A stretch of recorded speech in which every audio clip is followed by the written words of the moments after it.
नमस्कार प्रेक्षकांनो, ठरलं तर मग मालिकेच्या आजच्या भागामध्ये आपण पाहणार आहोत. अर्जुन लॅपटॉपमध्ये आता न्यूज वाचत असतो. म्हणजेच त्याच्या हाती ती न्यूज लागलेली असते. ती म्हणजे दामिनीने साक्षी शिकरे हिची केस सोडलेली आहे आणि याबद्दलच अर्जुन सायलीला सांगत असतो. पण सायलीचं लक्ष मात्र अर्जुनकडे नसतं. सायली जी आहे ती आता विचार करत असते आणि जेव्हा सायली विचार करते ना, तेव्हा फक्त तिला प्रतिमा आत्यांचा चेहरा समोर दिसत असतो.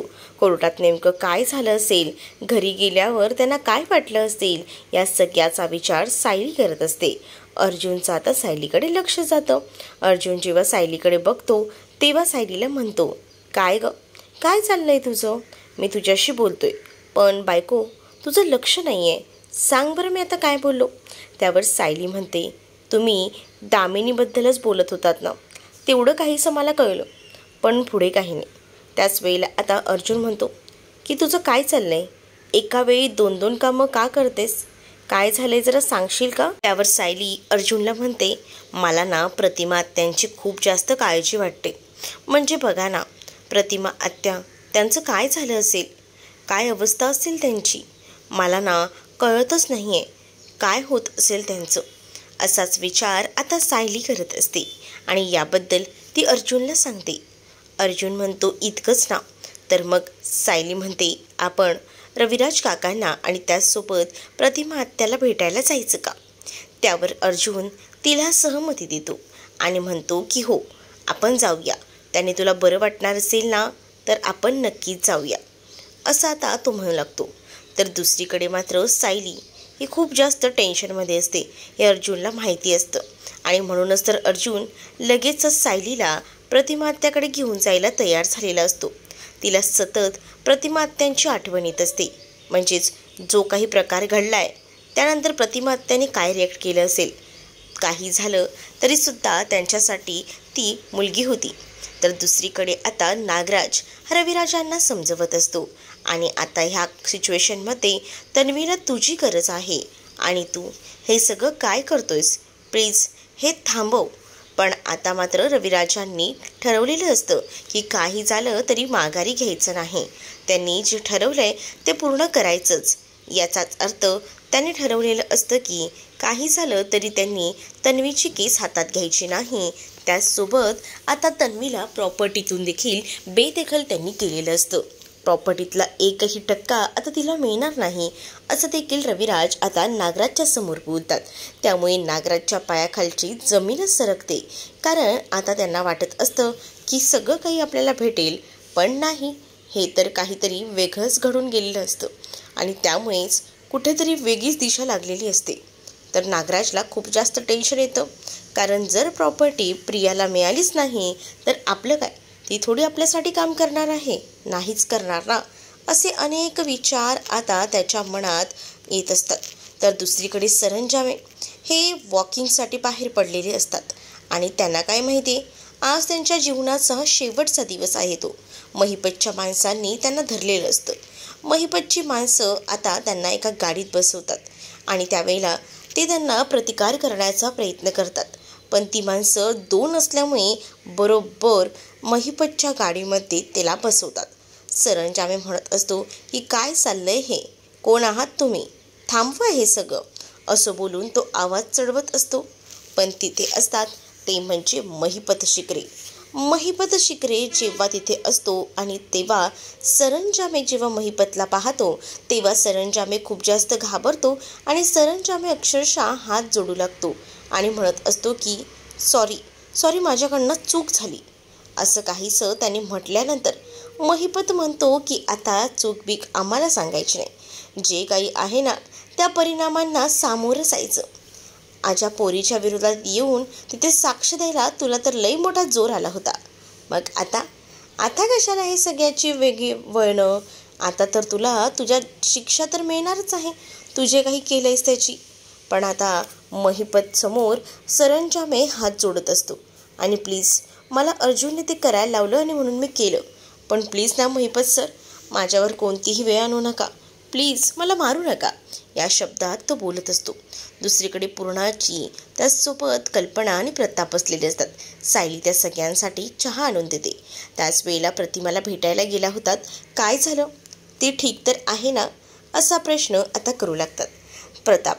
तर सायली म्हणते की हो, आता प्रतिमा आत्या बऱ्या आहेत. पण प्रतिमा आत्याने ना काही सांगितलं नाही हो, नेमकं काय झालं ते.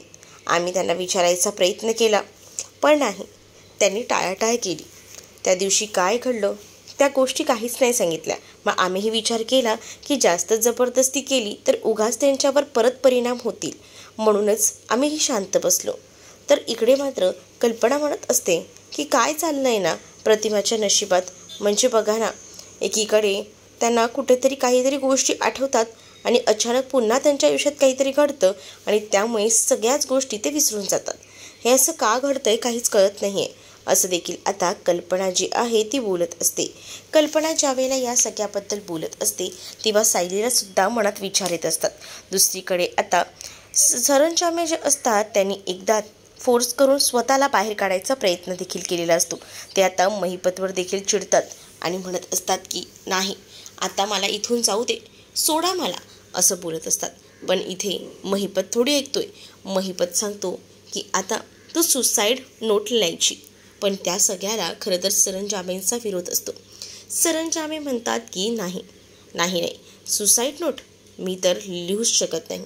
मग आता महिपत म्हणतो सुसाईड नोट तुला लिहायची नाही आहे का, ठीक आहे, तुझी पोरगी कोणत्या शाळेत जाते ना हे मला माहिती आहे, आणि तुझी ती म्हातारी तीही कुठे असते ना तेही मला माहिती आहे. त्यामुळे मग तू काळजीच करू नकोस, मी एकदम चोख काम करेन, त्यामुळे तू भित्रायची गरज नाही. त्याच वेळेला खूप जास्त घाबरतो तो आणि म्हणतो की नाही नाही, माझ्या मुलीला काही करू नका, मी सुसाईड नोट लिहायला तयार आहे, असं तो लगेच बोलतो. त्याबरोबर आता महिपत म्हणतो माझ्या नादाला लागलं ना कोणी की अशीच अवस्था होते. माझ्या मुलीचा घात केला ना, माझ्या मुलीच्या जीवावर उठलास, मग आता तुझ्या मुलीला आणि तुला मी असंच सोडेन असं वाटलं का? तुला सुद्धा ते सुख मी मिळवू देणार नाही. दुसरीकडे आता अश्विन घरी आलेला असतो आणि जेव्हा अश्विन घरी येतो तेव्हा सगळेच जण अश्विनकडे पाहत असतात. अश्विन आता वर आपल्या रूममध्ये चाललेला असतो, पण त्याच वेळेला आता त्याला थांबवण्यात येतं. त्याला सांगितलं जातं की अरे थांब ना, कुठे चालला आहेस, कुठे होतास आणि कॉलही रिसीव केले नाहीस. त्यावर आता प्रताप अश्विन सांगतो की पेशंट खूप जास्त होते त्यामुळे कॉल रिसीव करता आला नाही. तर अश्विनला ते पुढे म्हणतात की काय झालं आहे तुला, तू असा शांत शांत का? अश्विन मनात विचार करतो, यांना सांगितलं तरी ह्यांना काही फरक पडणार आहे का, यांना माझ्याबद्दल काही वाटतच नाही तर मी बोलून काय उपयोग आहे. तेवढ्यातच दारावर गुरुजी येतात. गुरुजींना बघून अन्नपूर्णा आजी म्हणते की बरं झालं गुरुजी तुम्ही आलात, तुम्हाला मी आता कॉलच करणार होते आणि तुम्हाला बोलवूनच घेणार होते, पण तुम्हीच आलात ते एका अर्थी बरंच झालं, हा तरी योगायोगच झाला. पण आता पूर्णा आजीला गुरुजी सांगतात या हो, मी योगायोगाने नाही तर तुमच्या थोरल्या सोनबाईंनी मला बोलवून घेतले आणि म्हणूनच मी आलोय, असं देखील त्या म्हणतात.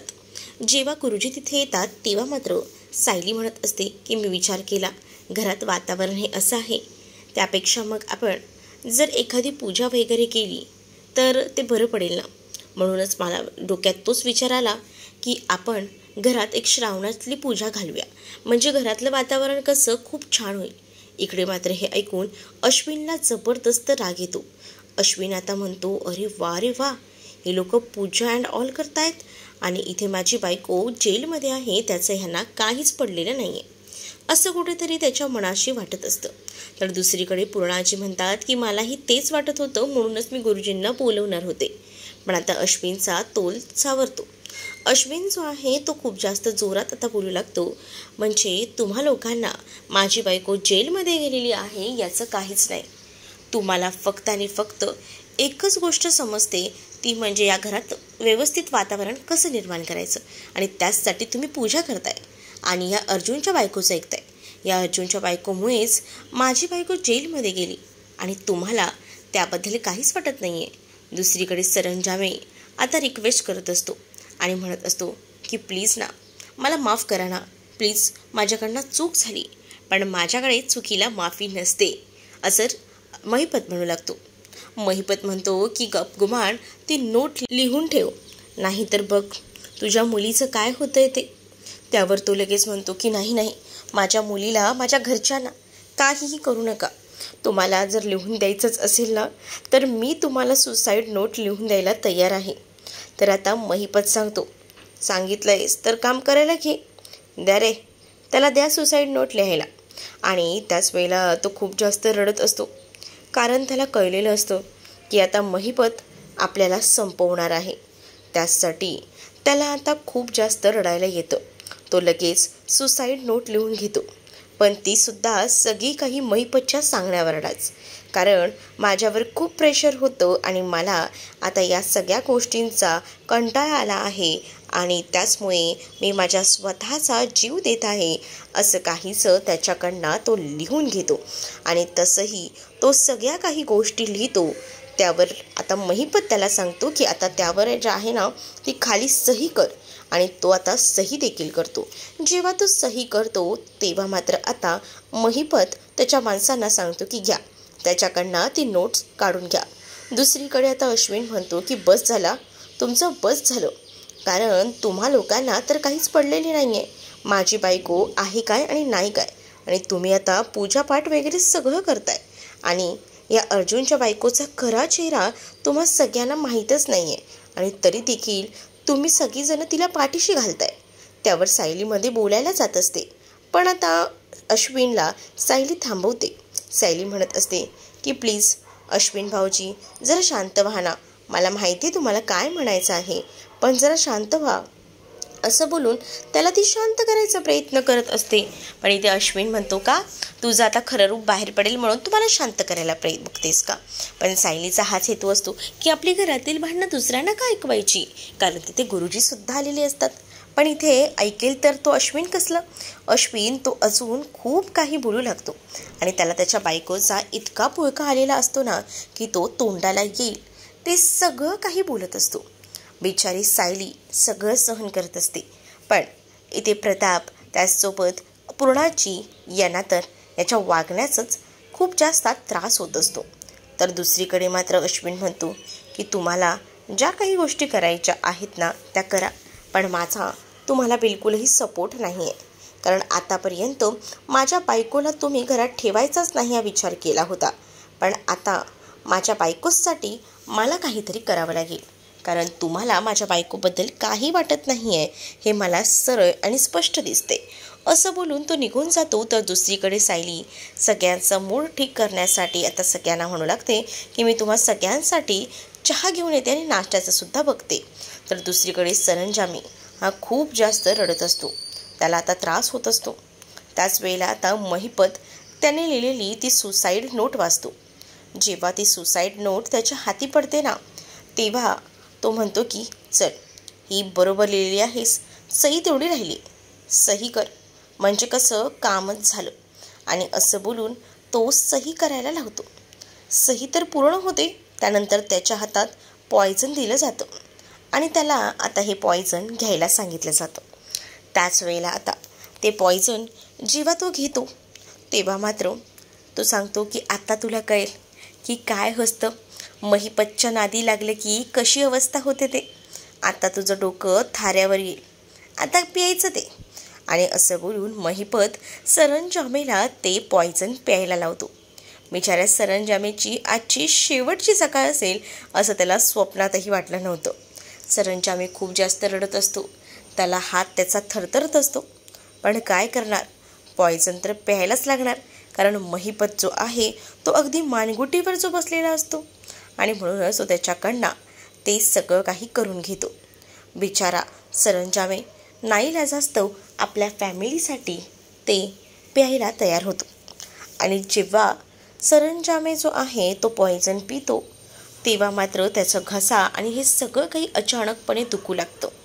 आणि त्यामुळेच आता त्याच्या तोंडातनं भयंकर असा फेस येतो आणि तिथेच सरंजामे लास्टचा श्वास घेतो आणि सरंजामेचा हकनाक बळी जातो. सरंजामे हा मेला आहे ही गोष्ट जेव्हा आता तिथे असणाऱ्या त्या महिपतला समजते तेव्हा महिपत म्हणतो की आता एक काटा तर काढलाय, माझ्या वाट्यात म्हणजेच माझ्या साक्षीला अडकवण्यामध्ये ज्यांचे ज्यांचे हात आहेत ना, त्यांना मी असंच संपवणार आहे. आणि असं बोलून तो आता पुढे जायला निघतो. दुसरीकडे सायली रूममध्ये आलेली असते तर अर्जुन सायलीला विचारतो की कुठे होतीस एवढा वेळ. त्यावर सायली कपाटातून चादर काढत बोलत असते की काही नाही, पूर्णाजींचे जरा पाय दुखत होते ना, त्यांच्या पायाला तेल लावून देत होते. असं बोलल्याबरोबर अर्जुन सायलीला एका बेडवर बसवतो आणि तिला म्हणतो की इथे बस आधी. सायली म्हणते, अहो काय झालं आहे, काय करताय तुम्ही हे. त्याच वेळेला आता अर्जुन म्हणतो बस नाही ते, आणि तिचे अचानकपणे पाय दाबू लागतो. सायली म्हणते, हो प्लीज हे असं करू नका, मला नाही आवडत, कोणी बघितलं तर. अर्जुन म्हणतो, काय झालं कोणी बघितलं तर, मी माझ्या बायकोचेच तर पाय दाबतोय ना, दुसऱ्या कोणाचे दाबतोय का. मग कशाला इतका विचार करायचा. आणि असं बोलून तो आता तिचे पाय दाबून देत असतो. सायली म्हणत असते, पण मला नाही आवडतो, तुम्ही असं माझ्या पायाला हात लावताय, मी बसली आणि तुम्ही माझे पाय दाबून देताय. अर्जुन म्हणतो की तू ह्या घरासाठी माझ्यासाठी किती काय गोष्टी करतेस ग, मग मी तुझ्यासाठी एवढं केलं तर काय जातंय. असं बोलून तो तिच्या मनाची समजूत घालत असतो. त्याच वेळेला आता इकडे मात्र अर्जुन सायलीला म्हणतो की मला तुझ्याकडनं एक प्रॉमिस हवं आहे. सायली म्हणते, प्रॉमिस, कसलं प्रॉमिस, आता काय झालं आहे. त्याच वेळेला अर्जुन सायलीला म्हणतो की मला ती प्रॉमिस कर. पण सायली म्हणते, कशाबद्दल बोलतायत हे तरी सांगा. त्याच वेळेला अर्जुन म्हणतो की बघ ना, गेल्या काही 2 वर्षांमध्ये आपण आपल्याकडे वेळही दिला नाही, आपल्या संसाराकडे बघितलं नाही, फक्त केसचाच विचार केला. पण इथून पुढे माझ्या डोक्यात असं येतंय की केसच्या व्यतिरिक्त सुद्धा माझं आयुष्य आहे आणि मला ते तुझ्याबरोबर घालवायचे. मला ना तुझ्यासोबत मूव्ही डेटला किंवा बाहेर डिनर डेटला कुठेतरी फिरायला जायचं मन करते. मागच्या वेळेला आपण माथेरानला केलं होतं ना, अगदी तसंच, पण थोडा का होईना मला तुझ्यासोबत बाहेर जायचे. मग मला उद्याच ते जायचे, बघ मला देतेस का प्रॉमिस. त्यावर सायली म्हणत असते की हो आपण जाऊया. तर अर्जुन लगेच म्हणतो की ठीक आहे, चल मी पटकन ना आपल्या दोघांच्याही मूव्ही तिकीट्स काढतो. सायली लगेच आता त्याला थांबवते. सायली म्हणते की नको, थांबा. त्यावर अर्जुन म्हणतो की आता काय. त्यावर सायली म्हणते की घरात उद्या पूजा आहे, आपण जाऊया मूव्ही डेटला, पण उद्या ना. मग आता अर्जुन थोडा नाराज होतो. अर्जुन म्हणतो की का असं. त्याच वेळेला सायली म्हणते की उद्या पूजा आहे ना म्हणून, पण आपण जाऊया, मी तुम्हाला नाही म्हणत नाही आहे, आपण परवा जाऊया. मग तर झालं. त्यावर आता अर्जुन खुश होतो.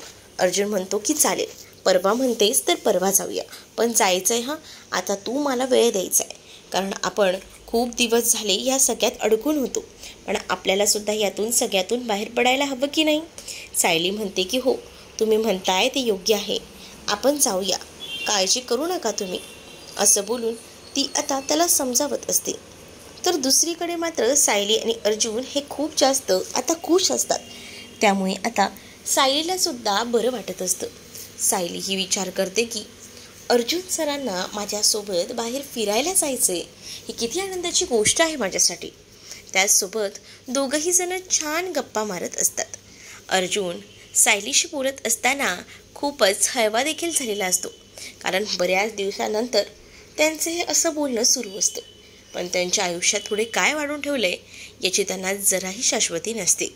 दोघंही जण खूप खुश असतात आणि गप्पा मारत असतात. त्यानंतर दोघंही जण झोपतात, कारण उद्या घरात असते सत्यनारायणाची पूजा, आणि ती सुद्धा श्रावणातली पूजा असल्यामुळे घरात खूप जास्त गोंधळ असतो आणि सायलीवर नेहमीप्रमाणे जबाबदारी असते. तर पुढील भागामध्ये आपल्याला पाहायला मिळतं की घरात आता पूजा सुरू असते. सायली आणि अर्जुन त्या पूजेसाठी बसलेले असतात. घरातलं वातावरणही खूप आनंददायी असतं. आणि त्याच वेळेला आता महिपतचे गुंड जे असतात ते आता आतमध्ये आलेले असतात. म्हणजेच महिपतचे गुंड जे असतात ते आता आलेले असतानाच तिथे मात्र कोणालाच काहीच माहिती नसतं. खरं तर गार्डनमध्ये ते येतात, त्यांना आता अर्जुनला धमकी द्यायची असते आणि त्याचसाठी ते आलेले असतात. त्या खिडकीतनं एक दगड फेकून मारतात आणि नेमका तो सायलीला दिसतो. सायली म्हणते की हे काय, आणि ती उघडून बघते तर काय, त्यामध्ये चिठ्ठी लिहिलेली असते आणि त्या चिठ्ठीत सरळ लिहिलेलं असतं की अर्जुन आता तुझ्या जीवाला धोका आहे. सरंजामीचा तर काटा काढून झालेला असतो. आता साक्षीला ज्यांनी शिक्षा दिली आहे तो म्हणजे अर्जुनचा सुद्धा काटा काढणं तितकंच गरजेचं आहे असं देखील आता महिपतला माहिती असतं. आणि म्हणूनच महिपतने पूर्ण तयारीनिशी तो आता आलेला असतो. महिपत जो आहे तो म्हणतो की नाही, आता काही झालं तरी मी या अर्जुनला सोडणार नाही. आणि म्हणूनच ती चिठ्ठी जेव्हा सायली वाचते ना तेव्हा तिच्या पायाखालची जमीनच सरकते. सोबत सुभेदार देखील हादरतात. आता नेमकं मालिकेत पुढे काय होईल हे पाहणं तितकंच इंटरेस्टिंग असणार आहे. तुम्ही जर आपल्या चॅनलवर नवीन असाल तर आपल्या चॅनलला नक्कीच सबस्क्राईब करा. चला तर मग भेटूया पुढच्या भागामध्ये. तोपर्यंत टाटा बाय.